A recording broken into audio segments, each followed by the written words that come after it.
Olá pessoal, tudo bem com vocês? Eu vou tentar aqui fazer uma análise sobre a Inglaterra na Euro feminina, né, que é sediada justamente na Inglaterra, a estreia da Inglaterra contra a Áustria. Antes, uma pequena pausa, só para antes de me apresentar, né, eu sou o Rodrigo Prado. Desde 2019 eu me envolvo com o futebol feminino de uma maneira um pouco mais aprofundada. Sou um cara realmente apaixonado pela modalidade. E esse vídeo aqui, ele vai ser sobre o jogo contra a Áustria que a Inglaterra fez, mas eu vou dar uma contextualizada antes. Mas eu vou separar esse vídeo em capítulos, então ao avançar o vídeo, vocês vão poder ver ali em qual momento que interessar para vocês, tá? Se algum assunto específico vocês quiserem saltar, vai estar disponível, tá legal? Bom vídeo aí, pessoal. Antes, vale uma contextualização.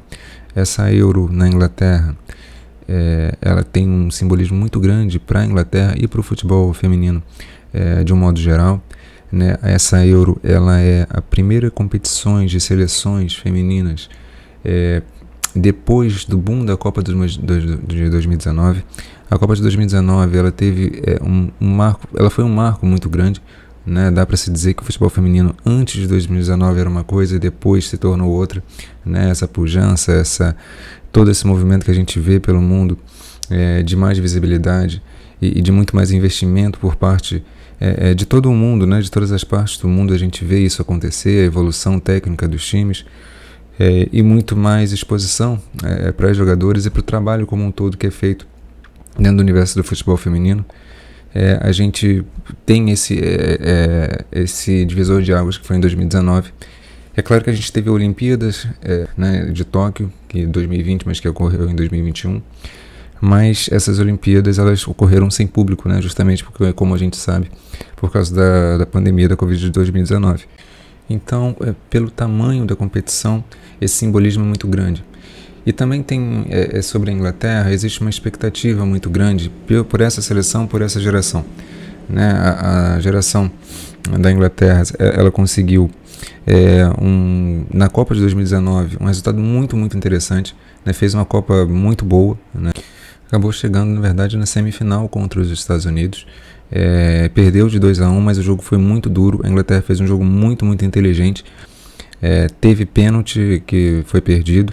E foi uma partida que foi apitada pela nossa árbitra, né, Edna Alves Batista, e ela apitou muito bem aquele jogo, acabou anulando, né, o VAR acabou anulando um gol da White por centímetros, coisa muito pouca.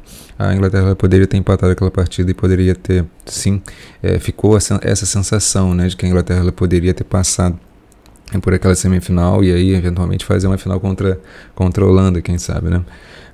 A Holanda, que na época era treinada pela Sarina Wiegman, que hoje está comandando a Inglaterra. A Sarina Wiegman é holandesa, né, e fez um trabalho histórico espetacular pela seleção holandesa, levando à final, né, com os Estados Unidos, conseguindo aquele vice-campeonato. E também a última Euro, né, a gente está falando, né, o tema hoje é da Euro de agora, 2022 na Inglaterra, mas a última foi em 2017 na Holanda, e a Sarina Wiegman ganhou por sua seleção, né, em casa, né? Então tem vários ingredientes interessantes nessa história, né? Ela foi contratada basicamente para esse ciclo, né, de Euro e Copa do Mundo, e de fato ela foi muito bem, né? Eu vejo o trabalho da Sarina como um trabalho que contempla, eu acho que grande parte das necessidades da Inglaterra. A Inglaterra tinha alguns problemas, né, com o Phil Neville, e também com a Reese, principalmente no que diz respeito à parte anímica, a parte emocional, a parte mental do time. Né? O time sempre foi muito capaz tecnicamente, mas também eu vejo como, principalmente a Inglaterra do Phil Neville, era uma Inglaterra um pouco reativa demais, era uma equipe excessivamente de bolas longas. Né? A Sarina Wiegman conseguiu, já, né, com jogadores mais jovens, né, Kelly, Hemp, dá uma característica muito diferente para essa Inglaterra. É uma característica muito mais impositiva de controle de jogo, na minha sensação muito mais bonito de ver. E aí a gente vai chegando nos contornos do que foi, por exemplo, esse jogo hoje. pela estreia da Euro, e agora eu acho que a gente já pode começar a falar, né, dessa estreia. Bom, antes de falar assim, um pouco da equipe da Áustria, né, que é uma equipe bastante competitiva, ou pelo menos razoavelmente, ou bastante razoavelmente competitiva, acho que é importante pontuar, eu acho que um elemento que me faz crer, ou, né, ver que a Sarina ela tem o controle do elenco. Primeiro que eu acho que a convocação ela foi bem feita. A Inglaterra ela tem essa vantagem diante das outras equipes, que ela tem algumas jogadoras que são polivalentes e elas cumprem as funções muito, muito bem. De relação da Sarina Wiegman com as jogadoras, né? Porque meio que todas as jogadoras jogam, elas vão mudando suas posições, mas vão fazendo bem ao time, porque a Sarina ela também consegue isso, ou tem conseguido com muito sucesso, fazer as alterações de maneira muito precisa, né? Então, de alguma forma, todas as jogadoras se sentem muito úteis.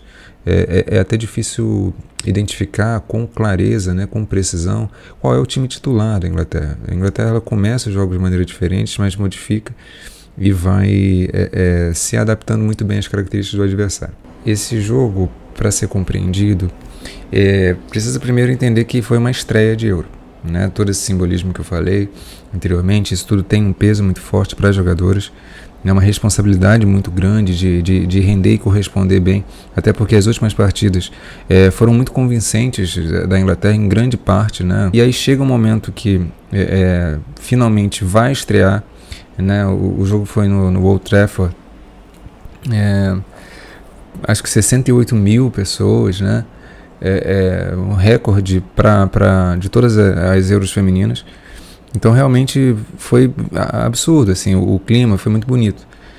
Então isso tem um peso, né? É inegável. As jogadoras elas demoram um pouco para até adquirir aquela rotação que a Inglaterra tem, né? De controle de jogo, etc. Mas o primeiro tempo foi satisfatório, né? Eu considero que sim, a Sarina ela tem algumas coisas ali para observar e tal. Não foi a melhor apresentação do mundo, mas dentro desse contexto foi até interessante. O primeiro tempo acabou 1-0, né? Um gol muito bonito da Bethany Mead, que enfim, encobriu a boa goleira Zinsberg, né? Com um passe extraordinário da Fran Kirby, que para mim foi a melhor da partida. A Fran Kirby é uma jogadora, meio atacante ali, que na Inglaterra ela joga mais centralizada do que no Chelsea, né? E a Fran Kirby, ela atua muito entre linhas e ela é uma das jogadoras melhores do mundo que eu vejo fazer isso. E para a Inglaterra ela é crucial, ela é muito, muito importante, né? Fez um primeiro tempo realmente maravilhoso, a Fran Kirby, e aí a Inglaterra conseguiu sair com esse 1-0. Só que a Áustria ela não ficou passiva, né? A Áustria agrediu, a Áustria alternava muito as zonas de marcação, né? A hora avançava, a hora recuava um pouquinho mais e ficava nisso e muitas vezes espetava a Inglaterra, mas repito, o primeiro tempo da Inglaterra foi satisfatório. Bom, o segundo tempo, a Inglaterra a Sarina ela costuma modificar, né, o jogo, modificar as peças, e ela fez, né? Ela tirou a Fran Kirby, que enfim, fisicamente ela já realmente não aguenta, né? Nos 90 minutos, embora seja uma jogadora muito jovem, mas ela tem tido essas questões, enfim. E ela colocou ela Tono, que é uma jogadora do United, uma jogadora que faz bem essa função, muito bem, só que ela é mais jovem, tem características diferentes também. O ponto que eu queria observar, a troca da Beth Mead pela Chloe Kelly vai produzir uma diferença estrutural no time que vai afetar todo o funcionamento do time. E quando a gente agora tem essas duas jogadoras fazendo isso, o meio de campo ele fica um pouco mais espaçado do ataque. Uma forma de fazer isso se ajustar é você ter uma meio-campista que controla um pouco mais o ritmo, porque aí você já não vai dar a bola diretamente na Hemp e na Kelly o tempo inteiro. Você vai dar no ritmo correto. Isso faz com que o time ele já se aproxime da maneira adequada e mesmo que a bola seja perdida, o time está compacto o suficiente para poder recuperar e não sofrer tanto com as investidas que a Áustria fez como fez no segundo tempo. A questão ela tende a partir e já tentar também dar essas opções de passe, né, de forma que a Inglaterra ela resolva mais rápido a jogada. Ali o Williamson não, ali o Williamson é uma jogadora que ela cadencia mais, que ela oferece mais essa opção atrás para uma organização melhor, para uma visão melhor, e ali o Williamson, ela é uma jogadora absolutamente espetacular nesse sentido. Ela tem uma visão periférica, ela tem uma visão de jogo realmente muito elaborada, e o passe longo dela também é maravilhoso, assim como o da Walsh. Então acho que seria o jogo para ali o Williamson nesse segundo tempo. Isso é importante porque, especialmente, talvez uma das coisas mais estruturais para a Inglaterra seja que a melhor defesa da Inglaterra é esse controle de jogo que ela exerce quando está no ataque. Quando ela começa a dispersar, quando ela começa a desperdiçar os lances, ela sofre muito para fazer a marcação, ela sofre muito para recuperar essa bola.